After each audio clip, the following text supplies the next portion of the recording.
Greetings, challengers, and welcome to the Youth Climate Challenge video 4, Finding Solutions That Matter. My name is Alex with the Climate Science Alliance, and I'm excited to be guiding you through the Youth Climate Challenge.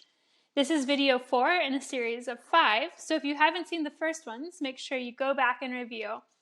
In the last video, Collective Challenges, we started to explore and formulate the details of our challenge project. In this presentation, we're going to start solidifying those pieces and formulating them into one cohesive challenge project. As a reminder, by participating in the Youth Climate Challenge, you are agreeing to abide by the community agreements set forth on pages 5 of your Youth Climate Challenge packet. Thank you for recognition of the agreements and participation in the challenge. Let's get started.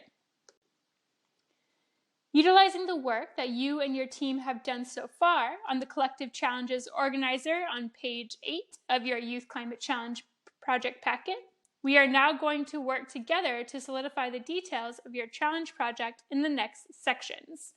For the sake of this video, we will go through this quickly. However, you are welcome to pause the video between each section to give your group enough time to brainstorm and record your ideas.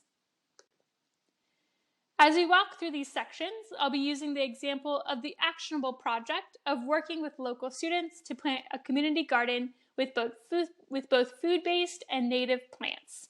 This project is a great climate challenge project as planting native and food plants helps to remove carbon dioxide from the atmosphere, encourages students to eat local and understand where their food comes from, and brings people together.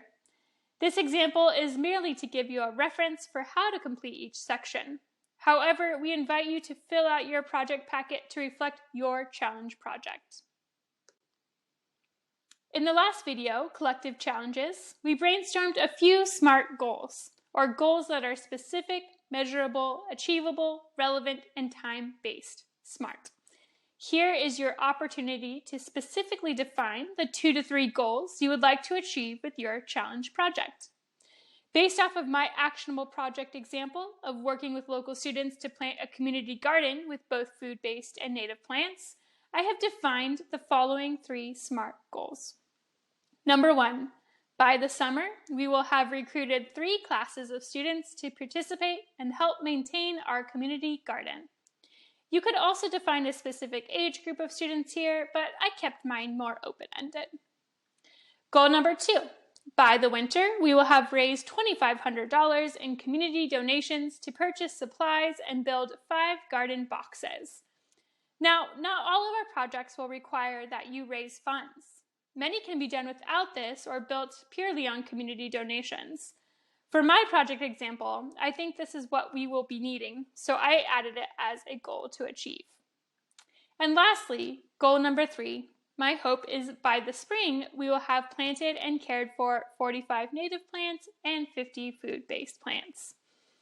You are more than welcome to add more than 3 goals to your project, but I really just think that this is a good place to start. Once you've solidified your goals, you will identify who needs to be involved. Who will help you in making this project happen? For me, I have a couple things here. It's students, faculty, administrators, community members, food services, facility staff, and news people. I will need to connect with individuals from each of these groups for various pieces of my community gardening project. In our Collective Challenges video, we started to outline who our audience might be. Here, you will define the top 3 considerations you need to make for your audience. For me, I will primarily be working with elementary school-aged children, so I will need to make sure that the garden boxes we create are at a height that is accessible to them, that we make sure that there's plenty of adult supervision when building and maintaining the garden boxes, and that all of the educational material we present to the students is in a format and level that they will understand. Remember, each audience is different, so make sure that you consider how to best connect with them and meet the needs of the community that you are working with. Moving to page 10 in your Youth Climate Challenge packet, you will outline your potential challenges. Remembering back from our brainstorm, some challenges you might consider for your project are things like project timing, who do you need to coordinate with, where will you find funding if you need it, and more. Each project will have unique challenges, so take some time to walk through your project with your group and think about where those potential issues will arise and what you will do to address them. For our example, the potential challenge I have identified is building our garden boxes. Some of the solutions I came up with to this challenge are things such as looking up garden box designs on YouTube, or seeing if a local home store can help, or if I can take a class there. Additionally, there might be volunteers or members of the community that are expert garden box builders, so I can always reach out to them if I come across any issues. As we briefly touched upon in the last video, it's important that we identify who needs to know about our challenge project and how are we going to inform them or keep them in the loop of our project happenings and successes. For this, we will start to develop a communication strategy, answering the following questions. Who needs to be informed on a regular basis on the progress of our project, and how can we tell the story about what we are trying to accomplish? Though I kept the example brief here, remember there might be multiple groups you need to communicate with throughout the course of your project. For my garden box project, I know I will need to connect with the administrators and facilities people at the sites where the garden boxes will be installed to make sure I have permission to implement my project and know the best places to set up the boxes. One of the ways I will tell the story of my project and also get classrooms on board is to give a presentation to several classrooms on the importance of community gardens and why they should be involved. Depending on the goals of my project, I might also reach out to local news organizations to help let the community know about my efforts and how for them to get involved. Now we are really working to finalize the details of our challenge projects. An important part to outline before beginning any challenge project is the resources you need to accomplish your goals and a plan to obtain them. Resources might come in the form of supplies, time, money, or people power. So being able to list all the supplies you will need to make your project happen. For my example, I listed some of the supplies I will need to build my garden boxes, the estimated cost, and where I will get those resources from.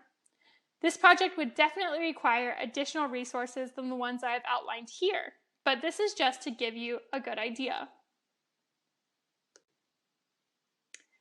Coming into the home stretch, it's important to understand as you develop your community project, how will you evaluate your efforts, and if you're effectively accomplishing the goals you set out with. Identifying your tangible measures of success will help you keep track of where you are and where you are going. Most importantly, having definitive and measurable goals will help in telling your story to the community. I like to divide this up into the following categories. Your goals, listed from page 9 of the Youth Climate Challenge Program packet, and then defining what you think success will look like and how you might measure it. For our example, our second goal was that by the winter, we will have raised $2,500 in community donations to purchase supplies and build 5 garden boxes.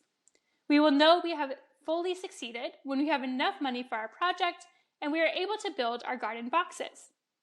Now there are so many ways to measure success, but for this project, I have decided to post a funding tracker in the front office of the school where we are building the boxes, so that as we increase donations, everyone can see our measure or evaluation of success. This is merely one example. There are so many different types of ways to evaluate and measure success. So think about what the success of your project looks like to you, and then work from there.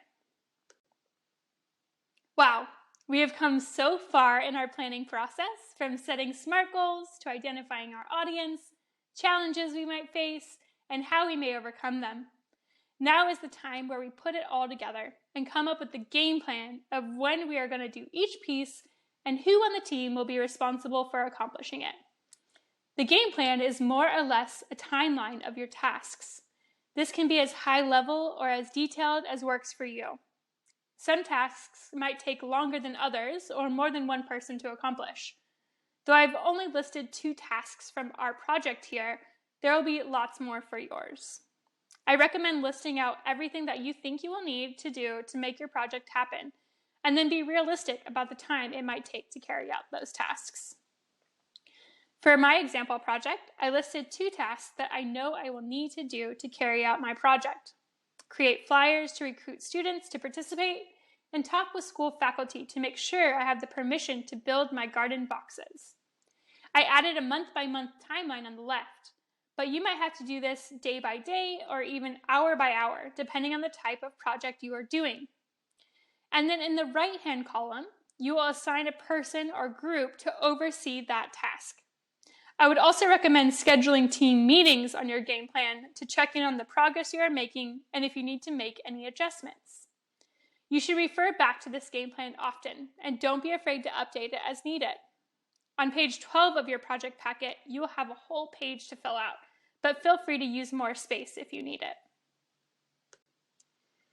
Congratulations, challengers! You have made it through the initial planning process of your challenge project. Give yourself a high five. Such an accomplishment. Now that you have your first draft, we recommend working with your community mentor or another challenge team to receive and provide feedback on your project. This is a critical step in identifying areas you might not have thought of and working to improve or enhance your project. Remember that when we provide feedback, we need to be kind, specific, and helpful. Everyone has worked really hard on their project plans, so provide the feedback you wish someone would provide you. Also, make sure to receive feedback from others graciously. You are asking for people's time to review your work, so make sure that you thank them and listen to what they have to say. You might not be able to incorporate all of their suggestions, but you should work to respectfully listen and hear the feedback that they are giving. We recommend allowing someone to provide all of their feedback before you respond. So take some time to receive and provide feedback and adjust and update your challenge project plan accordingly. This concludes the Finding Solutions That Matter video of the Youth Climate Challenge. Thank you so much for listening, and we look forward to seeing you in our final installment, Video 5, Moving Forward with Intention, where we will work to finalize our project presentation and get started on executing our challenge projects. In the meantime, we encourage you to like or subscribe to our channels for engaging climate education content and to share your experiences participating in the Youth Climate Challenge. We can't wait to hear from you. See you all soon.